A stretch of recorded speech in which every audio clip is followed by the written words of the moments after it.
રાજકોટના ગોંડલ આટકોટ હાઈવે પર 30 જાન્યુઆરી શુક્રવારે વહેલી સવારે એક કારજુ કંપાવી દે તેવી દુર્ઘટના સર્જાઈ છે। મોટા માંડવા અને મોટા દડવા ગામ વચ્ચે એક પૂર ઝડપે જતી કાર અનિયંત્રિત થઈને પુલ નીચે ખાબકી હતી। કાર ઊંધી પડતાની સાથે તેમાં ભીષણ આગ ફાટી નીકળી હતી, જેમાં સવાર 2 લોકોના મોત નીપજ્યા હતા। પ્રાથમિક માહિતી અનુસાર પૂર ઝડપે જતી કાર પરથી ડ્રાઈવરે અચાનક સ્ટીયરિંગનો કાબુ ગુમાવી દીધો હતો। કાર રોડ પરથી નીચે ઉતરીને સીધી પુલની નીચે ઊંધી ખાબકી હતી।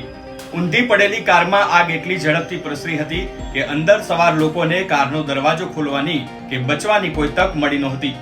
આ ઘટનાની જાણ થતાં જ આસપાસના લોકો અને ત્યારબાદ ગોંડલ ફાયર ફાઈટરની ટીમ તથા પોલીસ કાફલો દોડી આવ્યો હતો।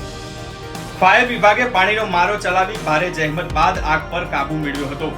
આગ ઓલવાયા બાદ કારની અંદર તપાસ કરતા 2 વ્યક્તિના સળગી ગયેલા હાડપિંજર મળી આવ્યા હતા। વધુ અપડેટ્સ માટે આજે ડાઉનલોડ કરો GSTV એપ।